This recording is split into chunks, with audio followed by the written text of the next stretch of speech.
మనకి ఎవరితో అయినా మనస్పర్ధలు వచ్చినప్పుడు, ఎవరితో అయినా విభేదాలు వచ్చినప్పుడు, ఎవరితో అయినా గొడవ జరిగినప్పుడు, అక్కడ జరిగిన సిచ్యువేషన్‌లో తప్పు మనదైతే మొట్టమొదట మనం వెళ్ళి ఆ వ్యక్తికి మనం క్షమాపణ చెప్పాలి.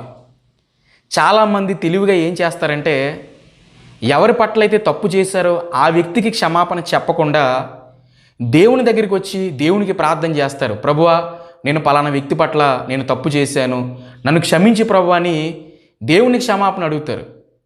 అయితే దేవుడు ఏమంటున్నాడంటే, వాక్యం ఏమంటుందంటే, నాకు ప్రార్థన చేయటం కాదు, నాకు క్షమాపణ చెప్పడం కాదు, ముందు నువ్వు ఎవరి పట్లయితే తప్పు చేశావో నీ అర్పణను ఇక్కడ విడిచిపెట్టి నువ్వు వెళ్ళి ముందెళ్ళి నీ సహోదరుడితో సమాధాన పడు అని దేవుడు చెప్తున్నాడు. సమాధానం ఎప్పుడు వస్తుంది? క్షమాపణ చెప్పినప్పుడు వస్తుంది. కాబట్టి మనం ఎవరి పట్లయితే తప్పు చేశామో ఆ వ్యక్తి వయసులో మనకంటే చిన్నవాడైనా, జ్ఞానంలో తెలివితేటలో మనకంటే తక్కువవాడైనా, స్టేటస్లో మనకంటే కింది స్థాయి వ్యక్తి అయినా, ఉద్యోగంలో మనకంటే తక్కువ స్థాయి వాడైనా, తప్పు చేసింది మనము కాబట్టి మొట్టమొదట మనమే వెళ్ళి ఆ వ్యక్తికి క్షమాపణ చెప్పాలి. చాలామంది క్షమాపణ చెప్పడానికి సిగ్గుపడతారు. తప్పు చేయడానికి లేని సిగ్గు క్షమాపణ చెప్పడానికి దేనికి?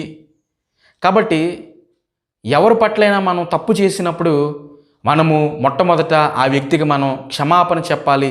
క్షమాపణ చెప్పే ధైర్యం మనకు ఉండాలి.